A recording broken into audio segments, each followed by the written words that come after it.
está em tua presença, Senhor. Oh, Pai, tem misericórdia conosco, Pai. Tem compaixão, Pai. Sem propício a nós, Pai. Somos pecadores, Pai. Mas aprove a Ti, Pai, pelo sacrifício perfeito do Seu Filho Jesus Cristo, nos reunir para prestar um culto a Ti, Pai. Prestar um serviço a Ti. Quer vir aqui e aprender de Ti, Pai, que é manso e humilde de coração. O Senhor nos ajuda, Pai, a se arrepender do nosso arrependimento, Pai. Tão superficial, tão medíocre, Senhor. O Pai nos ajuda a dar frutos dignos de arrependimento. Frutos esses que duram por toda a eternidade, Senhor. É isso que o Senhor espera de nós, Senhor. O Senhor disse que a busca dos verdadeiros adoradores, e te adora em espírito e verdade. O Senhor, nós queremos pedir sabedoria. Sabedoria santa, uma sabedoria que vem do alto, uma sabedoria que só pode vir de Ti, Pai. Porque insensatez e loucura é falta de sabedoria. O nosso irmão Tiago nos ensinou que se a gente quer sabedoria, só podemos pedir a Ti, Pai. Para quem nós iremos, Senhor? Só o Senhor tem as palavras de toda a vida eterna, Senhor. O Senhor nos ajuda, Pai, a ouvir nossos líderes espirituais, pastores irmãos José, que nós cremos, Pai, que são divinamente instruídos por Ti, Pai, para nos instruir também, Senhor. O ápice da sabedoria, Pai, é temer a Ti e colocar em prática todos os Seus mandamentos, Pai. Nos ajuda, Pai. Nós sabemos que estamos distantes, Pai. Mas sem Ti, Pai, nada podemos fazer. Nos ajuda, Pai, a ouvir, entender e praticar, Pai, para colocar em prática tudo aquilo que o Senhor tem ensinado. O Senhor, não é fácil, Pai.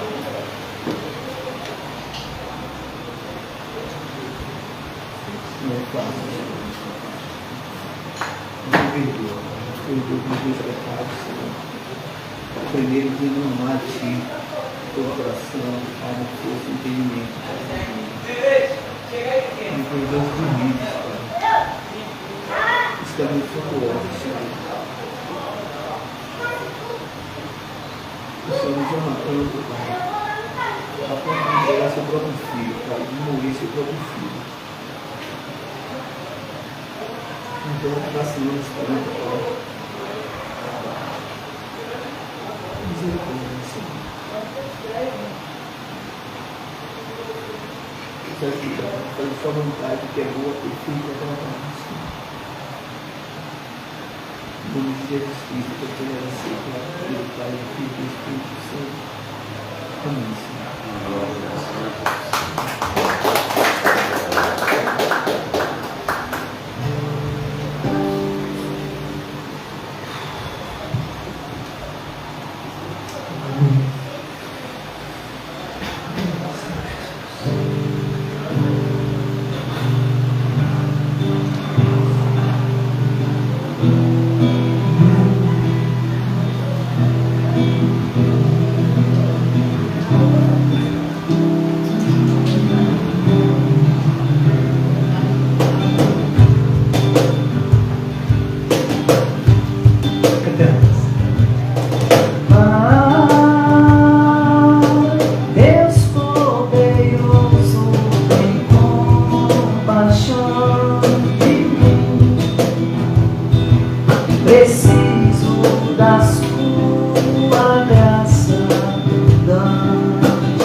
justiça. Vamos lá.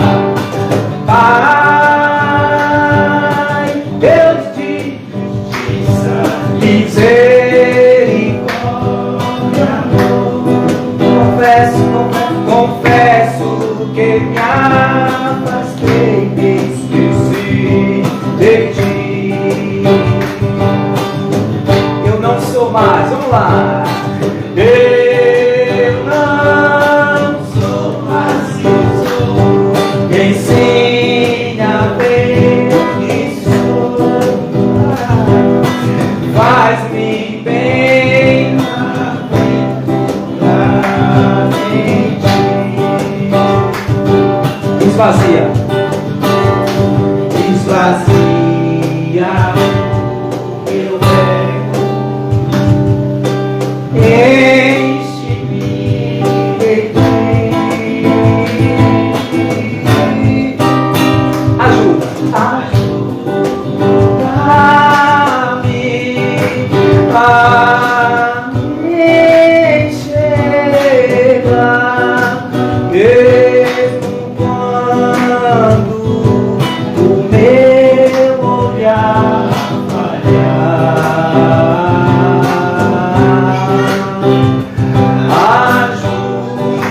Ajuda-me a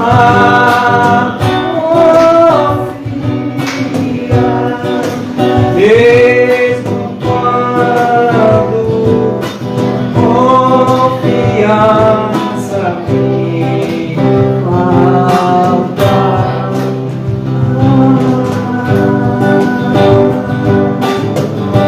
Passei o nome do Senhor Jesus, passei o nome do Senhor.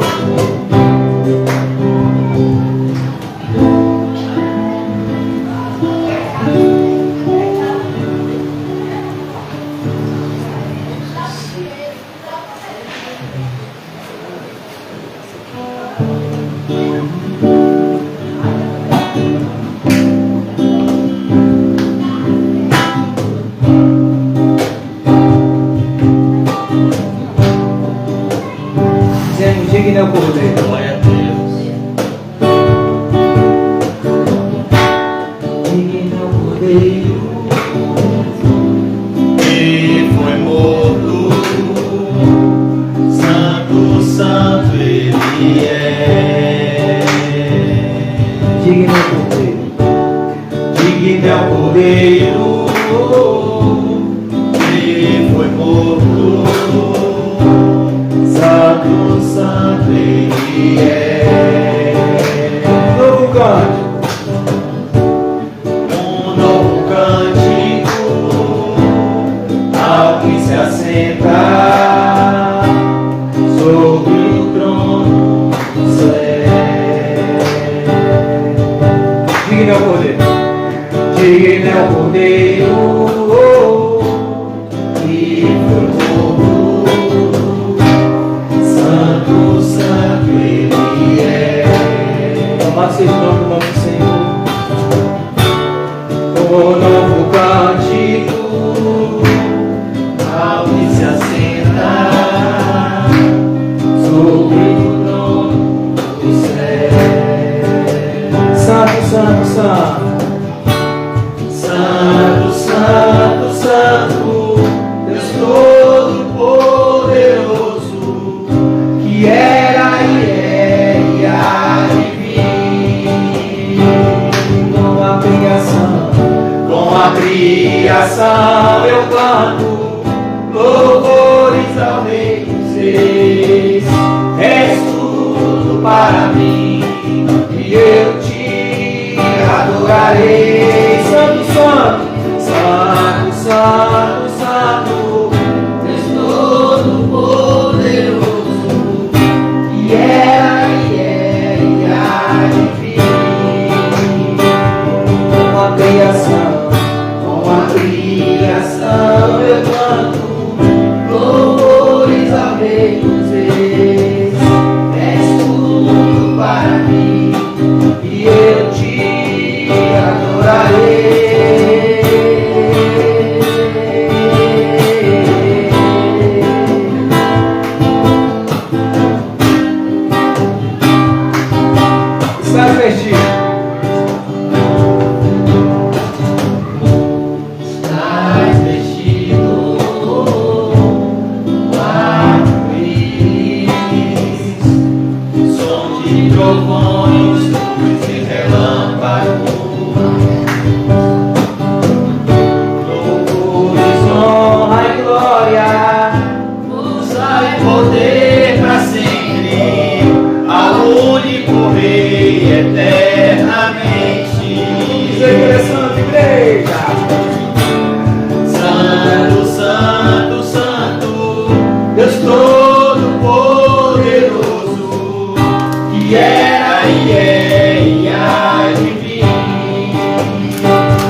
Com a criação eu canto louvores ao Rei dos Reis.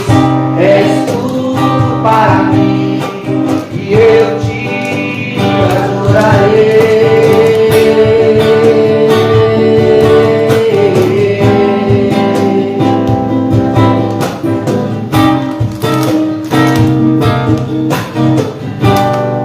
Maravilhado,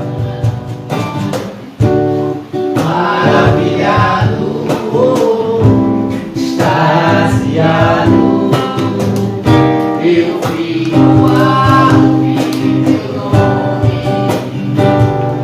Jesus, teu nome é força. Jesus, teu nome é força, é fôlego de vida, misteriosa água viva. Santo, santo, santo, santo, santo, Deus Todo-Poderoso, que era e é e há de vir. Com a criação eu canto louvores ao Rei dos Reis. És tudo para mim e eu te adorarei. Amém.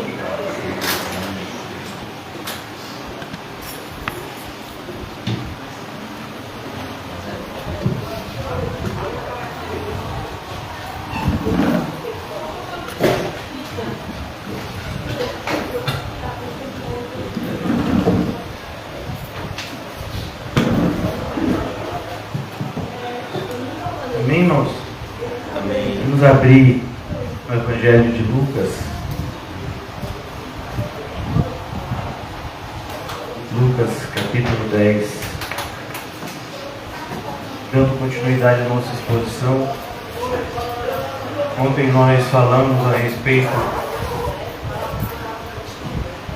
das ovelhas, dos lobos e do pastor.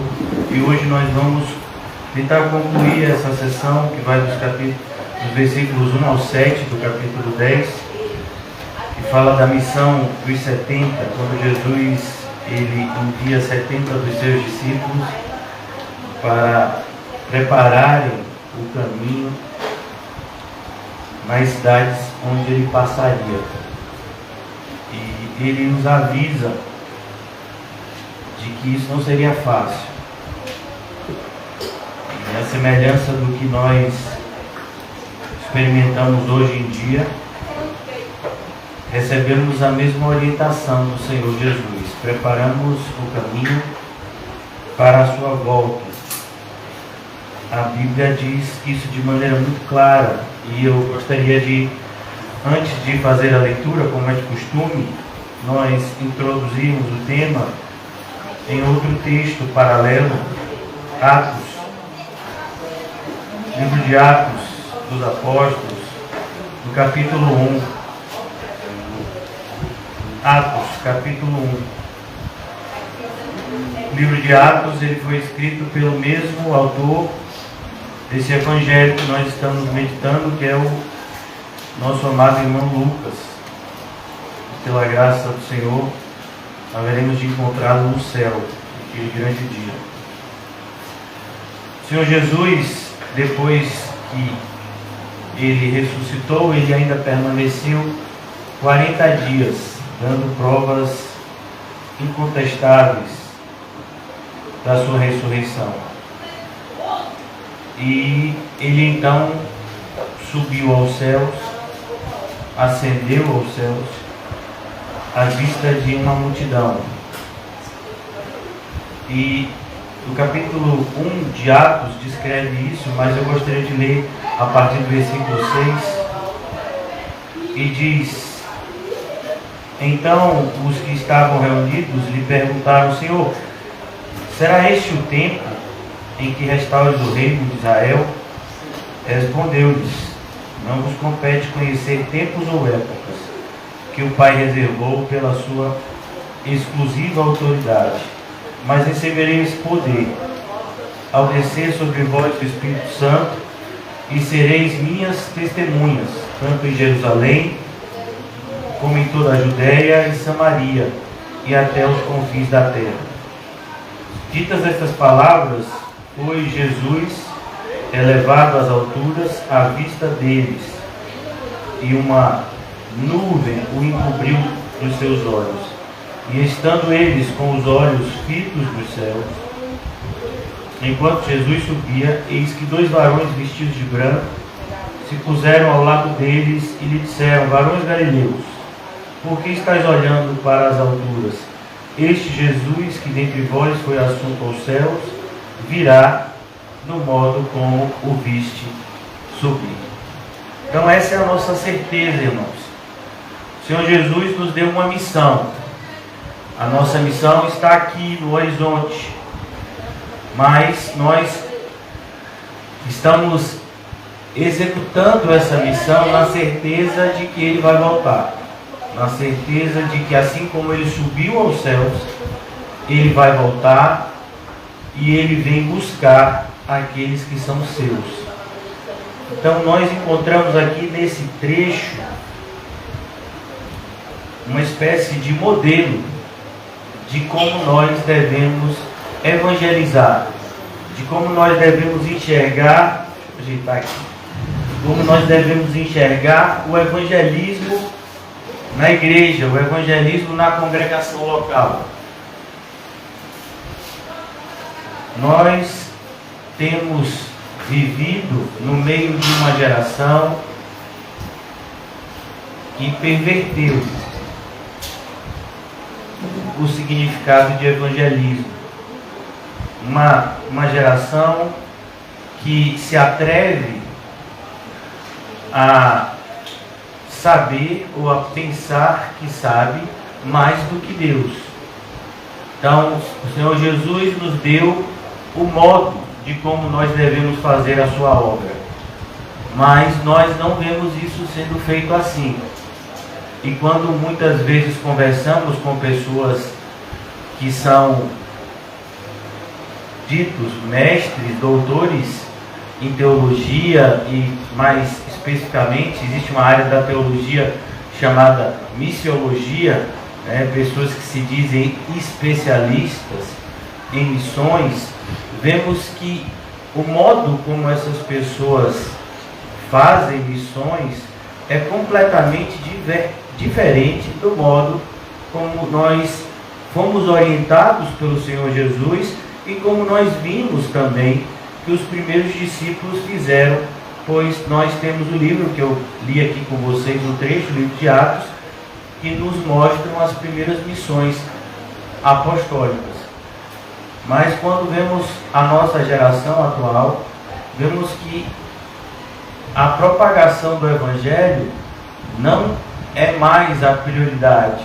A prioridade hoje em dia é muitas vezes divulgar o nome de alguma instituição religiosa, fazer conhecido o nome de determinadas pessoas, e se perde o propósito essencial da missão cristã, que é justamente propagar as boas novas que Cristo Jesus veio trazer ao mundo.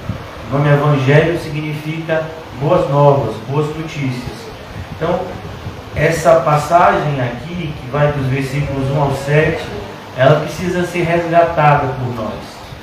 Nós temos a responsabilidade de resgatarmos o que está escrito aqui e de, se de alguma forma nos enxergamos como discípulos de Jesus, colocarmos o que nos foi ordenado em prática.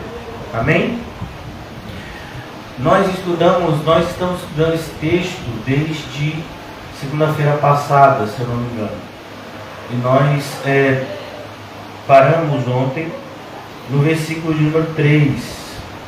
E hoje nós vamos retomar a partir do versículo 4 e vamos tentar concluir. Mas eu vou fazer a leitura a partir do versículo 1. Lucas 10, a partir do versículo 1. Depois disto, o Senhor designou outros 70. 70, entendam, discípulos. pois só tem autoridade para fazer a obra de Cristo aqueles que são de Cristo. Já tivemos experiências na nossa congregação de pessoas que não têm nenhum tipo de compromisso com Jesus, muito pelo contrário, mas que de alguma forma queriam participar. Certa feita, havia uma espécie de estudo bíblico que estava sendo ministrado pelas irmãs da congregação em um centro de apoio a crianças com câncer, algo assim. E quando algumas pessoas souberam, dessa visita que tinha como propósito evangelizar, essas pessoas disseram: não, se é para ajudar pessoas com câncer, então eu quero fazer parte também. Então vieram até: pastor, determinadas pessoas querem participar, o que é que o senhor pensa disso? Não sou eu que penso. As pessoas não podem participar, porque nós estamos indo evangelizar, nós não estamos indo fazer uma obra assistencial, nem uma obra de caridade. Esse não é o nosso propósito. Ainda que isso possa ser feito, ainda que a gente possa e deva assistir a pessoas prioritariamente cristãos que estão passando necessidade, mas a necessidade maior, e nós entendemos assim, do mundo, e mais especificamente dos seres humanos, é o conhecimento do Evangelho. Uma vez que a pessoa é salva pela graça de Cristo, independente do que venha a acontecer ao seu corpo, a sua alma está salva. E o nosso papel é esse. Então, não é isso que nós temos visto, infelizmente, mas é isso que está na Bíblia. Nós fomos chamados a pregar o Evangelho, ainda que de maneira secundária, não prioritária, mas secundária, a gente venha assistir pessoas em necessidade. Nós não devemos enxergar a obra de Cristo como uma obra de apenas assistência física, porque senão nós perdemos o significado do que fazemos aqui. Se de fato a prioridade é cuidar dessa vida, não tem por que eu pregar uma vida por vir. Não tem por que pregar arrependimento, salvação. Não tem por que ensinar as pessoas que Cristo Jesus veio ao mundo sofrer para que eu e você pudéssemos ser perdoados dos nossos pecados e então salvos, pudéssemos agora confiar na promessa de que temos uma eternidade de alegria indizível nos aguardando no céu. Então precisamos tomar muito cuidado, e eu já repeti isso algumas vezes, que a obra do Senhor não pode ser feita pela emoção. Ela deve ser feita por um direcionamento espiritual. Então, infelizmente, a maioria das pessoas que estão vinculadas na igreja são pessoas emotivas. Nós somos pessoas emotivas, mas a Bíblia nos diz que devemos controlar as nossas emoções e não ser controlado por elas. Então, aqui o Senhor Jesus, Ele agora envia os seus discípulos em número de 70, e Ele diz: vocês vão na minha frente, porque eu vou passar também na cidade que vocês forem. Então, não é que esses discípulos iriam evangelizar por eles mesmos, não. Eles apenas preparariam as cidades para que o Senhor Jesus, passando por elas, evangelizasse. Que isso fique bem claro, porque desde o começo nós temos que entender que sem Cristo nada podemos fazer. Cristo é o dono da seara, Cristo é o cabeça da igreja, Cristo é o centro do universo. Ele é o centro da Bíblia. E sem Ele, nada tem sentido. Então aqui no versículo 2, ele lhes fez a seguinte advertência: a seara é grande, mas os trabalhadores são poucos. Vimos isso ontem. Rogai, pois, ao Senhor da seara que mande trabalhadores para a sua seara. Então, a seara é grande, os trabalhadores são poucos e a gente não tem nada o que fazer do ponto de vista físico, mas temos sim muito do que fazer do ponto de vista espiritual.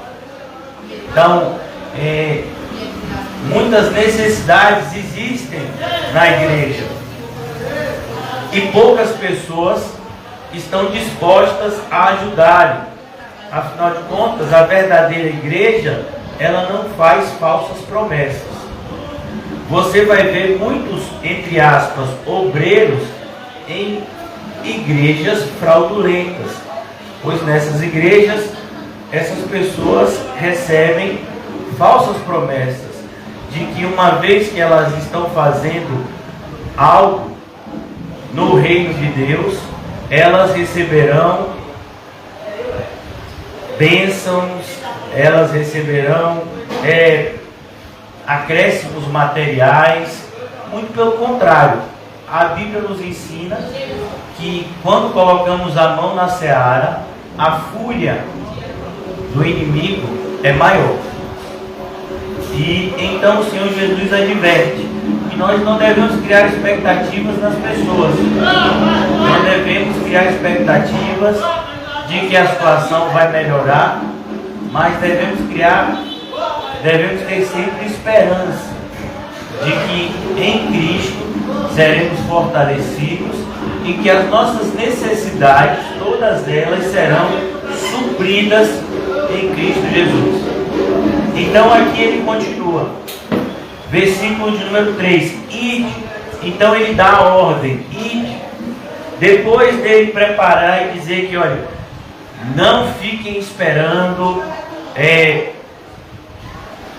pessoas demais, nada disso para te ajudar. Vão com aquilo que vocês têm. E é interessante porque a essa altura o Senhor Jesus já tinha feito a multiplicação de pães e peixes, mostrando para estes homens que Ele é capaz, que Ele tem poder para suprir as nossas necessidades. Jesus já havia expulsado demônios, Ele já havia curado enfermos, e tudo isso como demonstração de que Ele é digno de toda a nossa confiança, e que quando Ele fala algo, nós não deveríamos questionar, deveríamos confiar de maneira plena e cumprir ou executar aquilo que nos foi ordenado. Então ele diz, ide. Mas agora Jesus vai falar uma frase que vai deixar os discípulos assustados, pois ele agora vai fazer uma analogia com dois animais extremamente conhecidos no deserto, que é a ovelha e o lobo. O lobo nós sabemos que é um predador, e a ovelha nós sabemos que é um animal dócil e inofensivo. Então aqui ele diz, ide, eis que vos envio como cordeiro no meio de lobos. O Senhor Jesus está nos mostrando que nesse processo de preparar o caminho para Ele, haveria rejeição, haveria oposição. Essa oposição poderia crescer e poderia ser inclusive violenta, mas que nós não deveríamos pagar o mal com o mal, mas deveríamos pagar o mal com o bem. Por isso nós precisamos, irmãos, constantemente examinar o nosso coração para, analisando com todo cuidado, ver se de alguma maneira nós não deixamos entrar a raiz de amargura.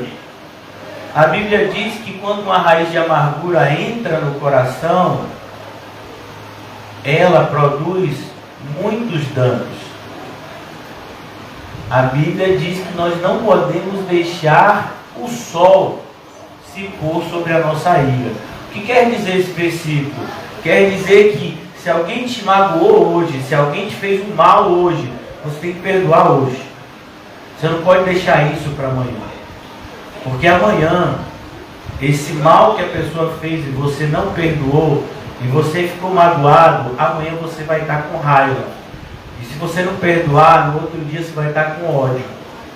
E se você não perdoar, com o passar do tempo, você vai se tornar mais perverso do que aquele que fez a perversidade com você.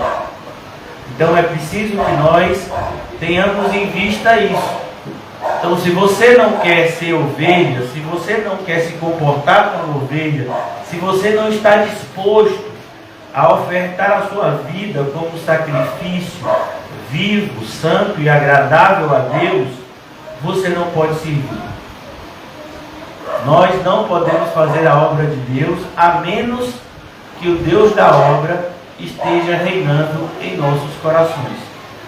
Então, aqui Jesus já adverte que se você é uma pessoa vingativa, se você é uma pessoa que não suporta passar por situações humilhantes ou por situações de extrema rejeição, você não vai ter condição de fazer a obra do Senhor. Porque essas situações inevitavelmente ocorrerão. Nós seremos rejeitados, nós seremos maltratados, nós seremos perseguidos. Isso faz parte das ovelhas, uma vez que nós estamos em um mundo de lobos.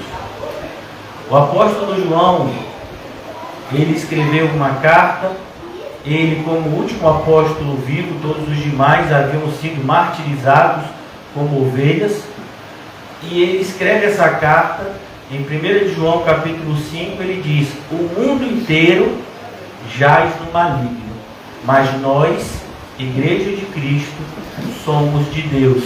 Ele estava querendo dizer a mesma coisa que Jesus disse aqui.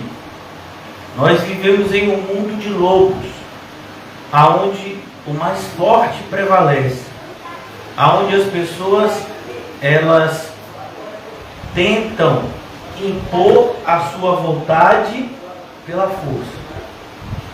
E nós, na qualidade de cristãos, não podemos nos deixar influenciar por essa filosofia de vida, mas precisamos entender o que está escrito em 1 Coríntios 12, que é na nossa fraqueza que opera o poder de Deus. Então aqui Jesus continua e diz, agora Jesus vai falar em relação aos preparativos da missão. É normal, se eu convidasse algumas pessoas aqui e dissesse, vamos fazer uma missão em um determinado bairro ou em uma determinada cidade. Talvez a primeira preocupação seriam preocupações materiais. E aí, pastor, eu levo o quê? A gente vai e volta no mesmo dia? Ou a gente vai ficar lá uma semana? Porque se a gente for ficar lá uma semana, aí eu tenho que levar tantas roupas, tantos sapatos, eu tenho que levar shampoo, condicionador, dependendo das mulheres, eu tenho que levar chapinha, eu tenho que levar escova de dente. Então, as pessoas normalmente se preocupam com isso, quando na verdade a nossa principal preocupação, quando fôssemos direcionados a fazer uma missão, deveria ser a nossa condição espiritual.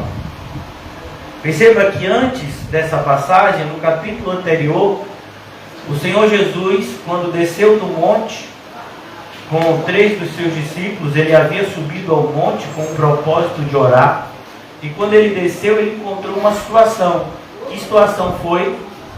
Havia um pai com um filho endemoniado, e esse filho era endemoniado desde o ventre da mãe. O demônio, quando possuía esse menino, fazia com que o menino se mutilasse, se automutilasse, se lançasse no fogo, na água, e se o pai não estivesse perto, o menino poderia morrer. E essa situação havia desgastado muito o pai. E o pai foi pedir ajuda aos apóstolos de Jesus, que ficaram embaixo do monte, esperando Jesus descer. Mas os apóstolos não conseguiram expulsar aquele demônio. E então, quando Jesus chega, vê aquela situação toda, ele pergunta para o pai, né, se o pai acreditava que ele podia fazer aquilo. O pai diz: Senhor, me ajuda na minha pouca fé.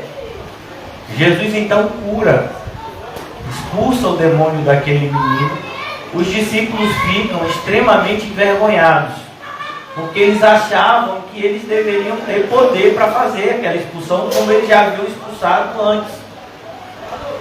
E aí Jesus diz: essa casta não sai senão por meio de jejum e oração. E o que Jesus estava querendo dizer não é uma fórmula mágica de expulsão de demônios, como equivocadamente algumas pessoas pensam. Mas Jesus estava ensinando que para combatermos no mundo espiritual, vamos necessitar estar revestidos de poder. E o poder espiritual é algo que é dado única e exclusivamente para pessoas que têm íntima comunhão com Deus. E jejum e oração é apenas uma forma de mostrar para essas pessoas que devemos ter íntima comunhão com Deus. Vou dar um exemplo para vocês. No livro de Jonas é dito que quando Jonas pregou que Deus destruiria Nínive em 40 dias por conta do pecado dos ninivitas, o rei apregoou em todo o território de Nínive que as pessoas deveriam jejuar e deveriam vestir pano de saco e cobrir as suas cabeças com cinzas. Por que isso? É algum tipo de mandinga espiritual? É algum tipo de ritual místico? Não. O pano de saco e a cinza sobre a cabeça era uma demonstração de humilhação, de arrependimento. Então, da mesma forma, quando Jesus diz jejum e oração, Jesus está dizendo: você precisa ter uma fome tão grande de Deus, que vem daquele, que somente aquele que tem intimidade com Deus tem. Dessa forma é que você vai estar preparado para combater o bom combate no mundo espiritual. Então os discípulos estão aqui agora ouvindo isso. E Jesus agora dá essa ordem. Versículo 4. Não leveis bolsa, nem alforge. Para nós, a palavra alforge é uma palavra que a gente não usa no nosso português comum. A palavra alforge é muito similar a uma palavra conhecida nossa, carteira. O que é que a gente bota na carteira? Documentos. Por exemplo, Paulinho tem uma carteira que é dessa grossura. Então a gente imagina que tem uma quantidade de dinheiro substancial, né? Então o que é que a gente coloca na carteira? Normalmente quem tem, né, dinheiro, cartão de crédito e documentos importantes, não é isso mesmo? Então o alforge era uma espécie de sacola pequena, né, que as pessoas colocavam aqui no cinto, né? O cinto ficava acima do umbigo aqui, e o alforge ficava dentro dele, e era onde as pessoas colocavam o dinheiro para a viagem, né? E Jesus diz: não é para levar. Mas Senhor, como assim não é para levar? E se de repente der fome? E se a gente chegar em algum lugar e ninguém quiser receber, para a gente pagar a estalagem, como é que vai ser? Então o que Jesus está querendo nos mostrar é algo que ele já havia dito anteriormente. Vamos abrir agora, volto somente a alguns versículos. No capítulo 9 de Lucas, a partir do versículo 46, nós lemos o seguinte: levantou-se entre eles uma discussão sobre qual deles seria o maior. Os discípulos estão discutindo entre eles qual seria o líder, o mais importante deles. Mas Jesus, sabendo o que lhes passava no coração, tomou uma criança, colocou-a junto a si, a ideia é no colo. Então era uma criança pequena, uma criança que dependia completamente dos seus pais. E lhe disse: quem receber esta criança em meu nome, a mim me recebe. E quem receber a mim, recebe aquele que me enviou, porque aquele que entre vós for o menor de todos, esse é grande. Na passagem paralela, em outro evangelho, Jesus diz que ninguém vai entrar no reino dos céus se não for como uma criança de colo. Então a ideia é, para que você de fato seja um cidadão do reino de Deus, você precisa se enxergar como totalmente dependente dele. É o mesmo princípio que nós vemos no Sermão do Monte. No Sermão do Monte, no capítulo 5 de Mateus, o Senhor Jesus inicia aquele sermão dizendo: bem-aventurado os pobres ou os humildes em espírito, porque destes é o reino dos céus. Então, o que é uma pessoa pobre? Na linguagem hebraica, no grego, porque o Novo Testamento foi escrito em grego, existem duas palavras para dizer que alguém é pobre. Existe o pobre, que é aquela pessoa que tem o mínimo para viver, aquela pessoa que trabalhava somente para comer, né? E para ter uma moradia. Essa pessoa também era chamada de pobre. E existia o pobre, que era aquela pessoa que não tinha nem o mínimo, que precisava ser assistido por outros para que viesse a sobreviver. E Jesus usa essa segunda palavra. Ele diz que para que a gente de fato tenha como bem-aventurança, como promessa, o reino dos céus, nós precisamos enxergar a nós mesmos como totalmente dependentes dele. Nós não temos condição nem de nos sustentar. Nós somos pobres em espírito. E aí Jesus diz: isso não é algo ruim, isso é bom. Porque aos pobres de espírito há uma promessa: o reino de Deus é de vocês. Então aqui Jesus está mostrando que como eu posso pregar esse evangelho estimulando as pessoas a serem pobres em espírito, se eu mesmo não sou. Que tipo de autoridade no mundo espiritual e até mesmo no mundo físico eu vou ter em estimular alguém a praticar algo que eu não faço? É como um pai ou uma mãe que diz para o filho: ó, meu filho, não minta. Mentir é coisa do diabo. E aí, no final de semana do aniversário do filho, o pai leva o filho, que tem 14 anos, para a pizzaria do bairro. E na pizzaria do bairro diz que abaixo de 12 não paga.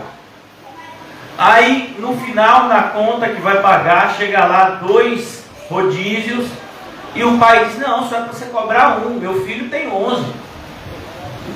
O filho sabe que tem 14 anos. O pai pode até enganar o garçom, o gerente, o dono do estabelecimento. Mas o filho, imagine, meu pai está dizendo que não é para eu mentir, mas ele está mentindo aqui. Então nós vemos que muitas vezes coisas ou princípios que pregamos com os lábios, nós destruímos com as nossas ações.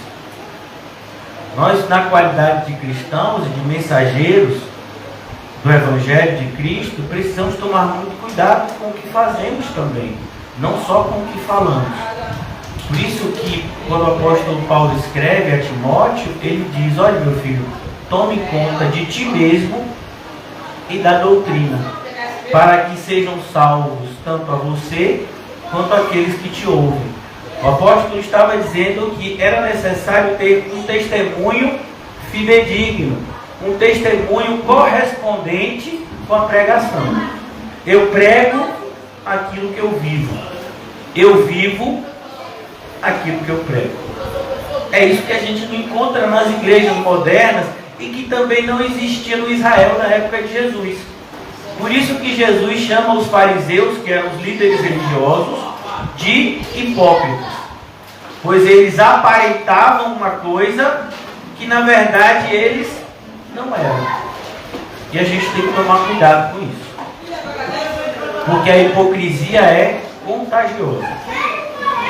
Jesus chega a dizer aos seus discípulos que eles deveriam tomar cuidado com o fermento dos fariseus, que era a hipocrisia. Somos tentados a demonstrar muitas vezes uma espiritualidade que não temos, por conta de um reconhecimento, social. Então aqui ele diz: eu vos envio, e eu os envio de tal forma que vocês não devem levar bolsa. A bolsa aqui, irmãos, é uma palavra no original que significa mala. Não quer dizer que você não pode levar nada. Às vezes a pessoa estuda um texto como esse e tem uma ideia deturpada. Jesus não está dizendo não leve nada. Jesus está dizendo não leve mantimentos como se você fosse fazer uma grande viagem. Então a bolsa aqui é no sentido de mala. E ele diz: não leve alforje. A ideia de Jesus aqui é: não, você não precisa se preocupar com o dinheiro que vai ser gasto na missão. E nós vamos encontrar um princípio em outra passagem que diz: porque o trabalhador é digno do seu salário. Em outra passagem lemos na Bíblia: aquele que prega o Evangelho, que viva do Evangelho. O princípio que Jesus em Mateus capítulo 6 ensinou, que assim como Deus alimenta os pássaros que não plantam e nem colhem, Ele vai alimentar os seus. E isso vale mais ainda para aqueles que estão fazendo a obra de Deus. Então aqui ele diz: não levem alforje e nem sandálias. Ele não está dizendo para você ir descalço. Ele está dizendo para você não levar uma sandália extra. Porque muitas vezes a gente pensa assim, eu vou fazer uma viagem, eu não vou levar só um sapato, eu vou levar no mínimo 2, porque vai que esse sapato fura, vai que esse sapato descola, o solado, vai que acontece alguma coisa com ele, eu vou ficar sem sapato, então eu vou levar um extra. O que ele está dizendo é: não leve uma sandália extra. E a referência aqui, irmãos, são os 40 anos que o povo passou no deserto. Lá no livro de Êxodo, se você for ler, você vai ver que o povo passou 40 anos no deserto. As sandálias não se desgastaram, e nem as roupas que eles vestiam. Então, Deus tem poder para fazer muito mais do que pedimos ou pensamos. Então aqui, o que Jesus está dizendo é: vocês vão fazer uma obra, vocês vão pregar o Evangelho. Está escrito em Romanos capítulo 10, a fé vem pelo ouvir, e o ouvir da palavra de Deus. Aquelas pessoas iriam pregar um Evangelho que nos eleitos produziria uma fé salvífica, ou a fé da salvação. Mas como eu posso estimular alguém a ter fé se eu mesmo não tenho? Então é importante a gente pensar nisso. Aqui ele está dizendo: olha, vocês vão falar a respeito de fé, e vocês precisam não somente falar, mas vocês vão ter que demonstrar também. Então aqui ele continua e diz: e a ninguém saudeis pelo caminho. Irmãos, mais uma vez é necessário retornarmos um pouco para o contexto onde essa frase foi falada. Então, lá no Oriente Médio, irmãos, quando alguém para você no meio da rua para conversar, ele não fala com você: oi, bom dia, e vai embora. Normalmente há um costume de ter um diálogo que vai levar no mínimo de 20 a 30 minutos. Né? Você encontra a pessoa na rua, e aí como é que você está? Sua mãe, seu pai, seu filho, o cachorro, como é que tá Xaninho e Apolo? E Apolo já fez amizade com o meu nome? Stuart? E vem cá, como é que tá lá Pernambués? E a rua lá, tá bem? Tá beleza? Então, o não saudeis é isso. A ideia que Jesus quer dar aos discípulos é: a missão é urgente, então não perca tempo. Em outro momento, você para e conversa com alguém. Mas, quando você está inserido em uma missão, você precisa entender que aquela missão é prioridade. É como, por exemplo, irmãos, vamos imaginar que o meu irmão, que está aqui com a gente, né? Ele trabalha no Campo Santo e de repente ele está fazendo lá um enterro e ele encontra um conhecido e na hora de fechar a lápide, o conhecido começa a perguntar: e aí, Paulinho? E aí, como é que tá a filha? E o filho Paulo Henrique está como? E o enterro lá, né? E todo mundo, e Paulinho com a colher de pedreiro na mão, para botar lá, e a pessoa conversando e o familiar do morto tudo olhando assim: vem cá, esse camarada não está entendendo que ele está em serviço, não é? Então, a ideia de Jesus é isso, entendam que vocês receberam uma missão. Então, vigiem, orem, estejam atentos a cumprir essa missão e não se distraiam com nada. Porque muitas vezes essa ideia de saudação, o que Jesus está dizendo aqui é que nós podemos nos distrair muito facilmente com as coisas. Eu não sei se já aconteceu isso com você. Às vezes você sai para fazer alguma coisa, encontra alguém na rua, começa a conversar, daqui a pouco você já esqueceu o que você saiu para fazer. Vocês não, que têm uma memória boa, né? Mas não já aconteceu isso com vocês? Então você, quando a pessoa começa a conversar com a pessoa: rapaz, eu saí para fazer alguma coisa. Aí você volta para casa, tá lá a mulher: cadê o feijão, rapaz? Rapaz, era isso. Eu saí para comprar um feijão, a água já estava no fogo, rapaz. Lembra aí que eu vou correr, né? Então, Jesus está dizendo: não se distraia. Ele não está dizendo seja mal educado. Se a pessoa lhe saudar, você vai saudar de volta. Bom dia, boa tarde, boa noite. Agora, se a pessoa quiser puxar um papo com você, quiser delongar uma conversa com você, você vai dizer: meu irmão, me perdoe, eu tô aqui a serviço do Todo-Poderoso, né? Em outro momento a gente pode conversar. Então era isso que Jesus estava ensinando para eles. Amém? Amém. E ele diz, versículo 5: ao entrardes numa casa, dizei antes de tudo: paz seja nessa casa. E mais uma vez, irmãos, paz aqui não é ausência de conflito, mas é que essa casa esteja debaixo da aliança, que essa casa esteja debaixo da misericórdia de Deus, de perdoar pecadores, de resgatar pela graça pessoas de forma imerecida. Então, quando a gente entra na casa de alguém, principalmente com o propósito de evangelizar, nós saudamos essa pessoa com a paz do Senhor. E a paz do Senhor é desejar que essa pessoa seja alcançada pela mesma graça que salva a alma do pecador do inferno, que você foi salvo. Então, paz para essa casa. Porque nós sabemos que o mundo está em inimizade com Deus. A Bíblia nos ensina que todos nascemos, todos somos, por natureza, filhos da desobediência. Se não, vejamos, abra comigo em Efésios, capítulo 2. Efésios 2.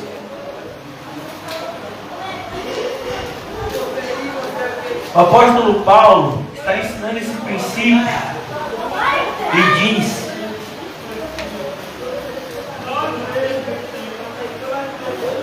versículo 1 do capítulo 2 de Efésios: ele vos deu vida. Ele quem? Cristo. vos deu vida, estando vós mortos nos vossos delitos e pecados. Então aqui, como assim mortos? Se essas pessoas estão andando, respirando, falando, mas elas estão mortas espiritualmente. É por isso que alguém só pode ser um verdadeiro cristão se ele for regenerado, se ele nascer de novo. Versículo 2: nos quais andastes outrora, segundo o curso deste mundo, segundo o príncipe das potestades do ar, o espírito que agora atua nos filhos da desobediência. Então o mundo inteiro é formado por filhos da desobediência, entre os quais também nós andamos outrora. E Paulo diz, antes de Cristo nos resgatar, a gente também era assim. A gente também era um filho da desobediência. Então, entre os quais antes andamos, segundo as inclinações da nossa carne, fazendo a vontade da carne e dos pensamentos. Olhe, cuidado. Eu vou fazer o que o meu pensamento está mandando. Cuidado, viu? E éramos por natureza. O que é algo por natureza? É algo que faz parte da gente. Seria algo muito parecido com o que a gente diz, faz parte do DNA. Às vezes alguma pessoa nasce com uma enfermidade, né? E aí você diz, não, essa enfermidade é de nascimento. A pessoa nasceu dessa forma. Foi uma má formação, né? E aqui ele diz, por natureza, nós éramos filhos da ira, como também os demais. Todo mundo nasceu desse jeito. Por isso não tem bonzinho. Às vezes a gente está falando que, quando a gente prega que sem Cristo não há salvação, pessoas levantam o braço e dizem, pastor, mais um índiozinho na selva. Lá na selva amazônica tem um índiozinho gente boa. Você já ouviu falar dele? É um índiozinho gente boa. Ele dá peixe para as pessoas. Ele ajuda a limpar a tribo. Ele é um índiozinho gente boa. Vai pregar para ele.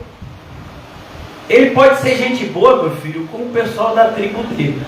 Se você chegar lá pregando Cristo e Cristo não regenerar ele, ele vai lhe dar uma flechada bem no seu coração, se não der uma lança, né? Não lançar uma lança, como alguns missionários, quando foram evangelizar índios, morreram assim.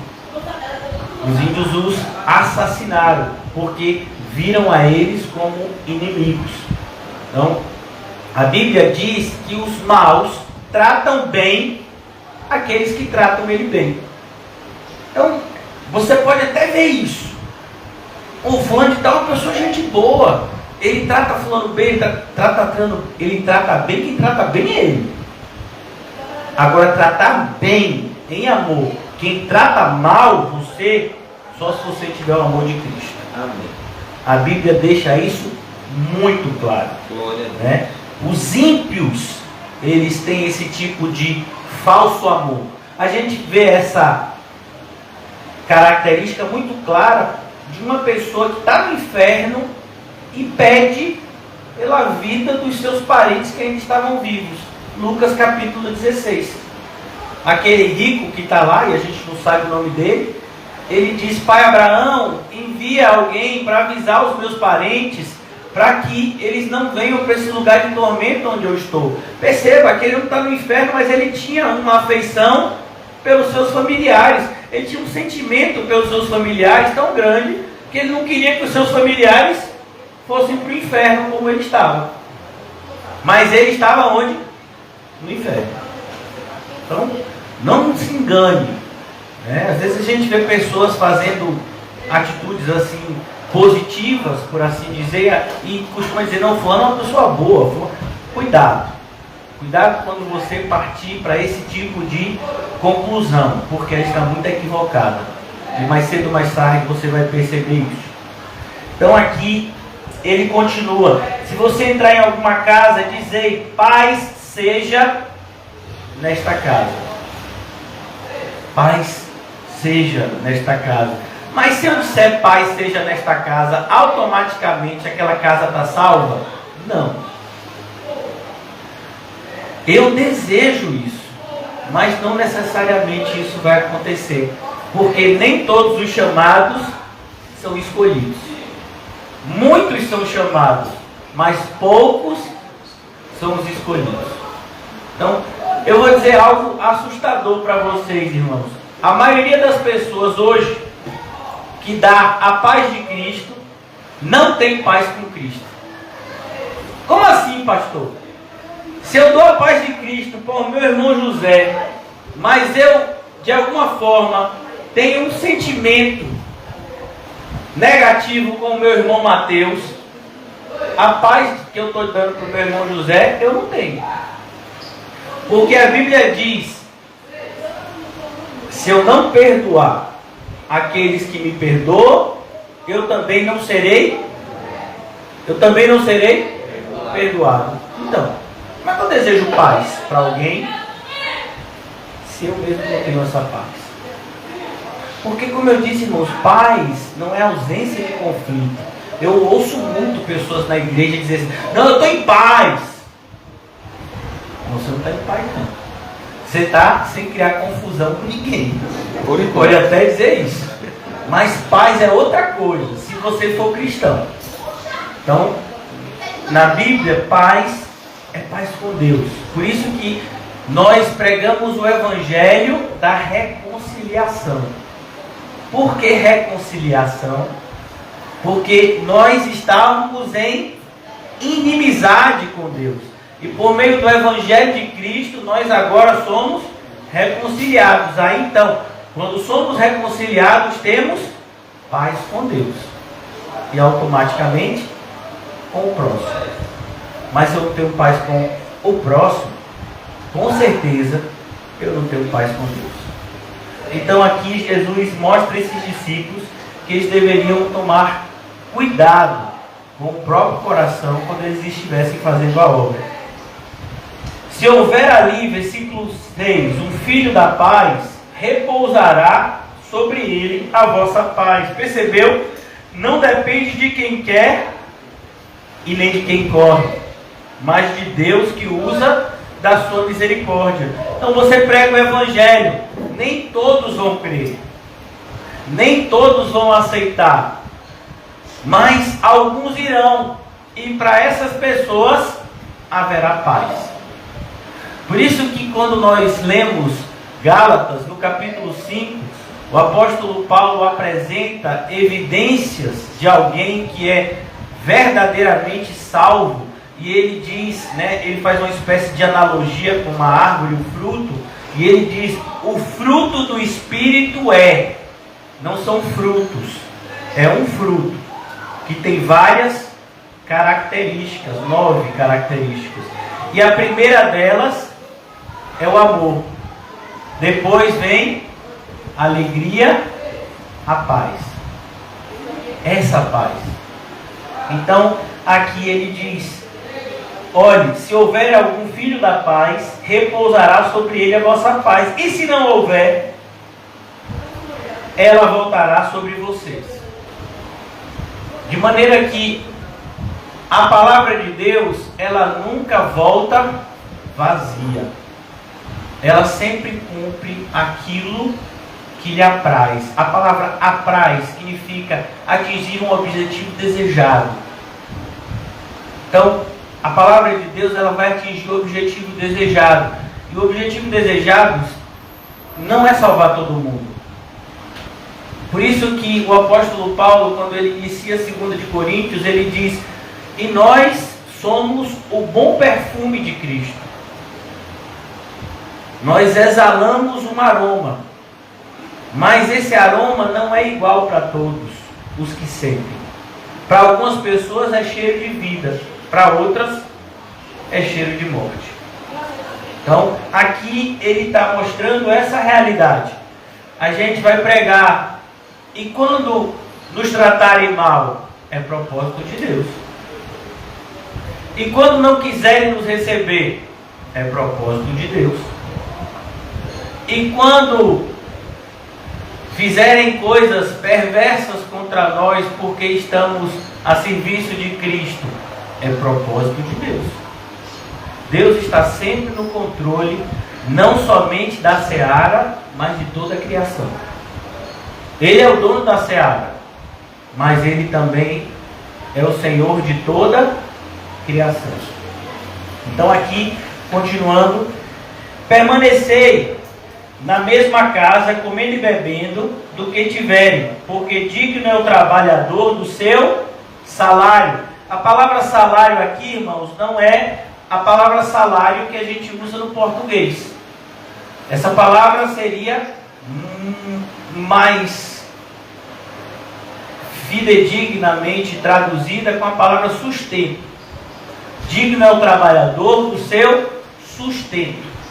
Porque a ideia salário, ela produz em nós uma compreensão de que eu mereço.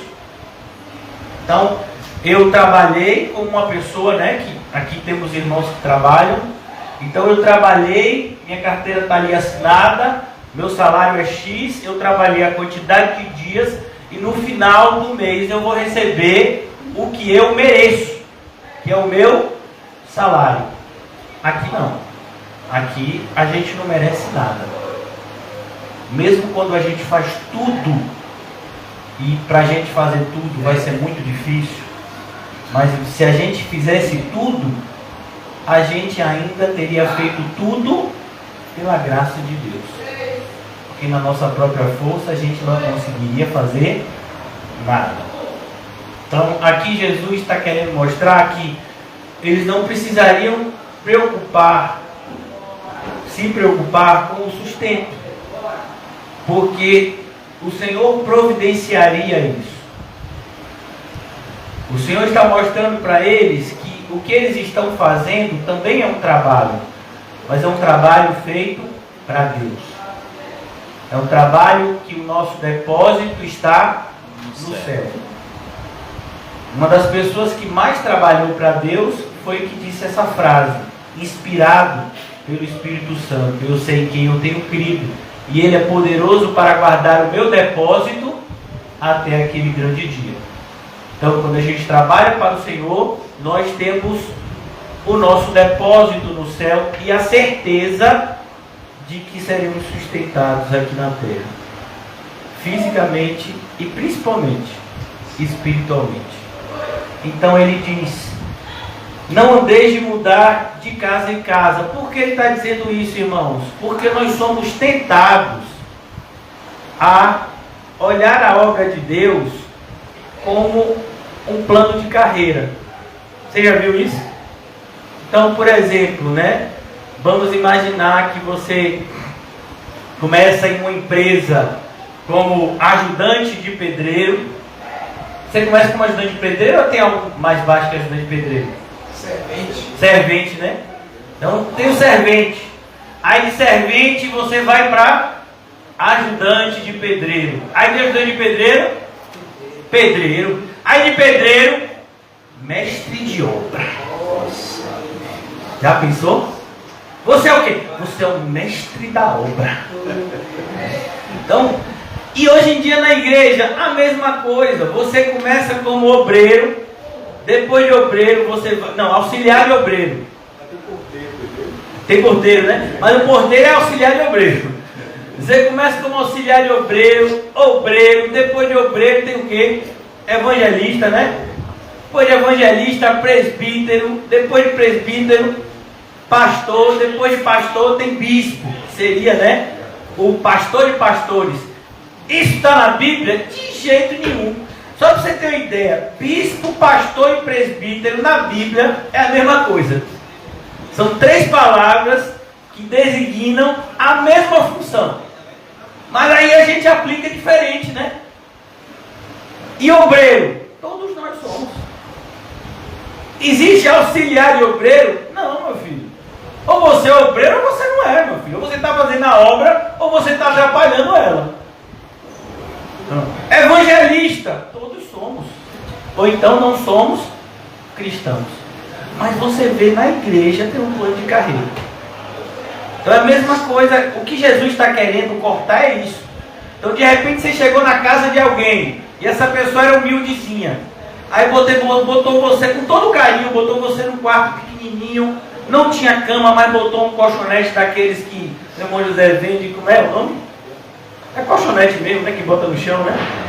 E aí arrumou um lençolzinho, travesseiro, deu a comidinha para você, pão de manhã com manteiga, porque não tinha ovo, não tinha nada, só pão com manteiga e café. Na hora do almoço não tinha carne, mas tinha um feijãozinho com arroz. E você está lá evangelizando. De repente, num dia desse de evangelismo, a pessoa mais rica do bairro se converteu. E disse: varão, você vai ficar na minha casa. Lá tem uma suíte presidencial. Tem uma cama com um colchão king, não sei o que, de última geração, condicionado, banheiro, tem até, como é o nome daquilo que a pessoa deita? Banheira de hidromassagem. E eu vou deixar uma funcionária minha, porque eu tenho muitos funcionários em casa, uma funcionária minha à sua disposição, para dar para você comer o que você quiser. Amém, varão? É bênção. Deus testificou que quer o evangelho aqui nesse lugar. Não! Misericórdia, Senhor. Se você começou naquela casa, por que você vai sair de lá? Imagine como vai ficar esse irmão que te recebeu com tanto carinho. Então, não, meu filho, não saia. Não saia daí procurando um local melhor. Não. Nós precisamos aprender a nos acomodar com as coisas simples. O levita na casa de Mica foi assim. Lá em Juízes tem esse péssimo exemplo. Ele se vendeu por um preço. Quando ofereceram um preço maior, ele tchau, Mica. É isso mesmo, meu filho. Então, você e eu precisamos ter uma vida simples. Ainda que o Senhor nos dê condição material, nós não podemos abandonar a simplicidade do Evangelho. Jesus, inclusive, diz que nós devemos ser simples como as pombas. Continuando, ele diz, versículo de número 8: e quando entrar numa cidade, você vai entrar em alguns lugares e as pessoas não vão te receber bem. Quando entrar numa cidade e ali não vos receberem, e ali vos receberem, comei do que for oferecido. A ideia é: se contente com o que as pessoas te derem. Porque muitas vezes a gente vai chegar em algum lugar e não vai ter a comida que a gente gosta. Então vamos imaginar, você chega num lugar e as pessoas nunca ouviram falar em feijão. E agora? As pessoas lá são vegetarianas. Só come salada. E você está evangelizando naquela aldeia. E agora? É salada de manhã, salada meio-dia, salada de noite. E se quiser lanchar de noite, é salada também. Meu filho, Deus está no controle. Vai ser bom para você, pode crer nisso. Não andeis, de mudar. Então, quando você entrar, você fique satisfeito com o que você recebeu. E uma das coisas que a gente percebe hoje em dia é isso, que muitas pessoas estão na obra de Deus insatisfeitos. Por quê? Porque eles criaram expectativas de que eles seriam bem tratados, eles seriam bem pagos, eles seriam bajulados. E isso nunca foi promessa do Senhor para nós, muito pelo contrário.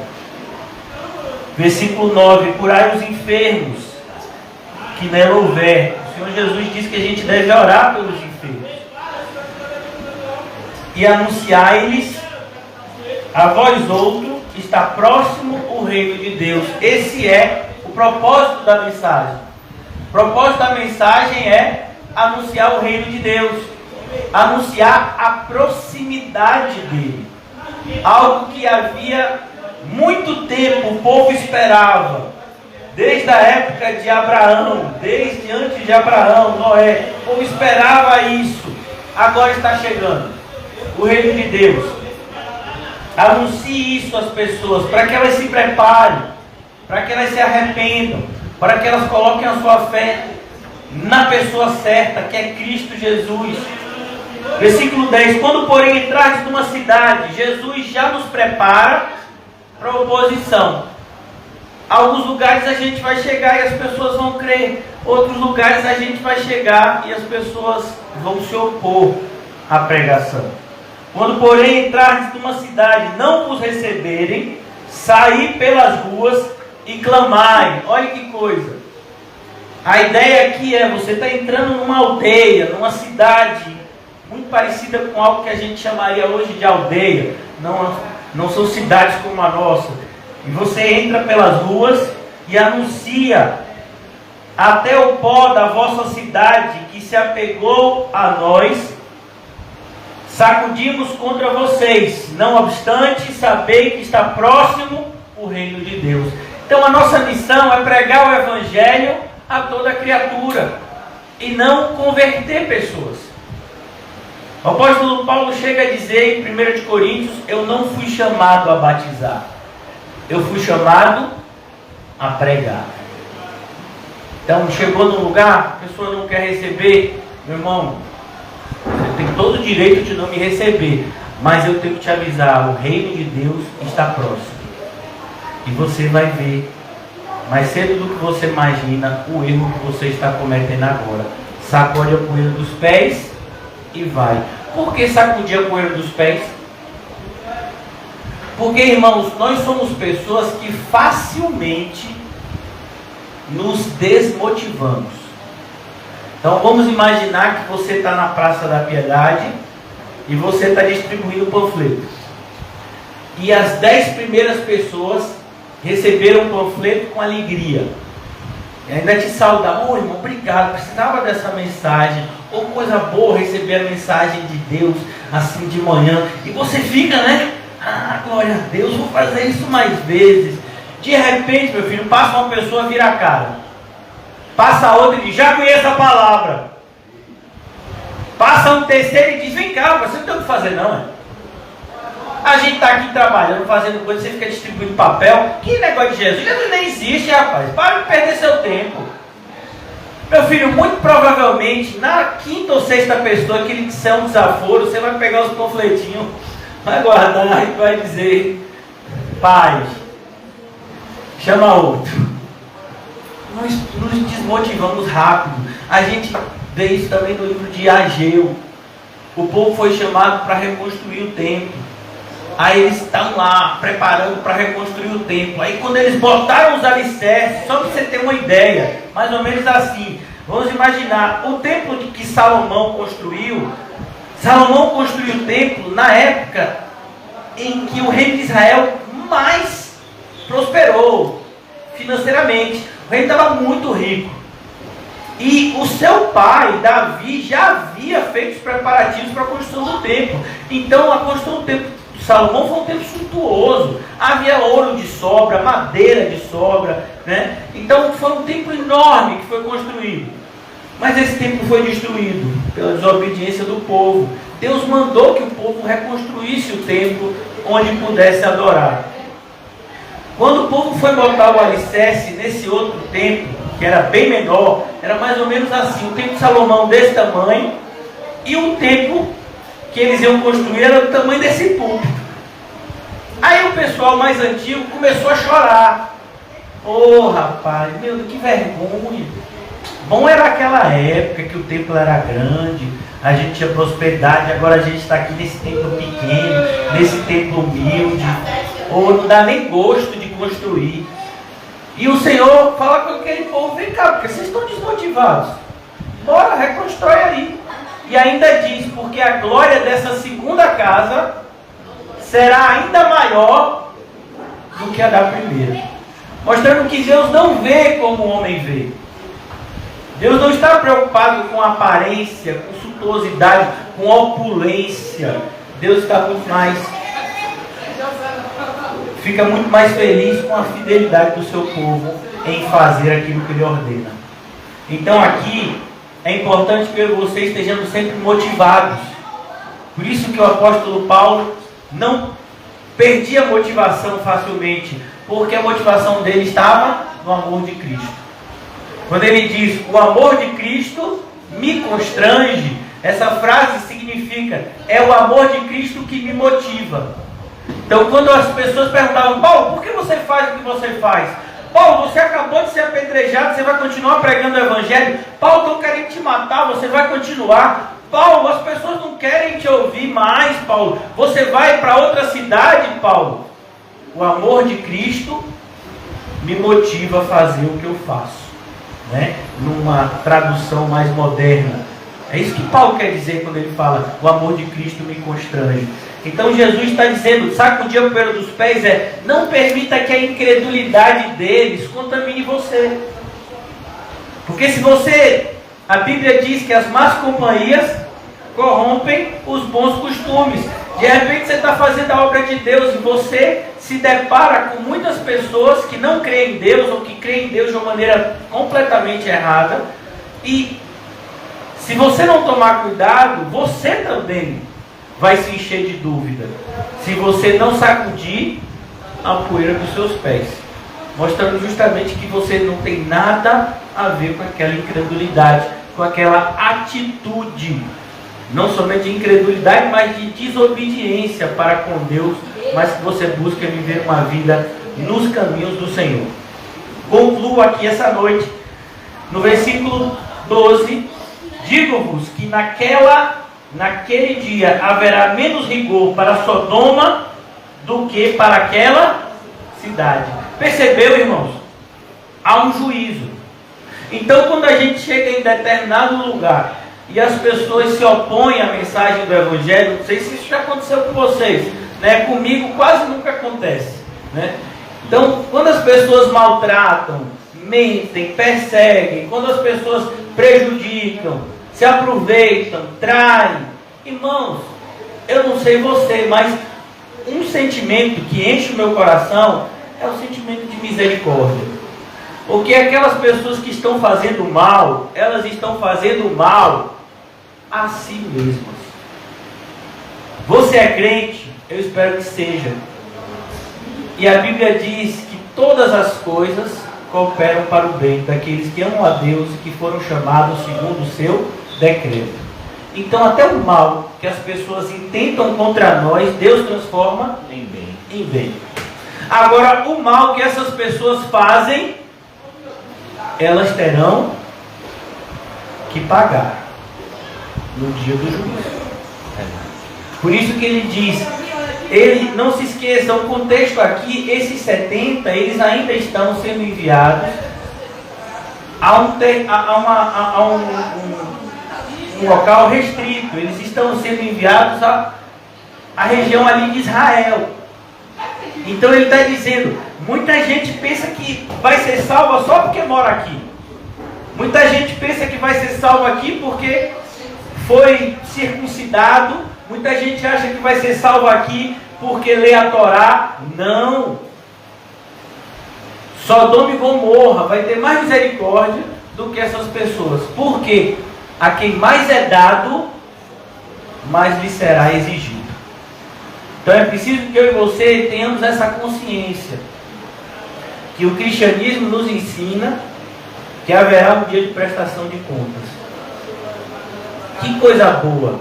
Você imagina, por exemplo, um comerciante honesto. Um comerciante honesto que paga os seus tributos em dia. Ou um motorista que está com a carteira em dias e com a documentação do seu carro em dia. Então, para uma blitz, ele tem um problema com isso? Nenhum. Se for lá o fiscal lá fiscalizar o comércio, o comerciante vai ficar com medo? Vai se esconder? Não. Mas é o que acontece normalmente? Não, meu filho. Porque tem um monte de gente que deve. E quem deve, teme. Então as pessoas precisam entender que se há prestação de contas aqui nessa terra, imagine no céu.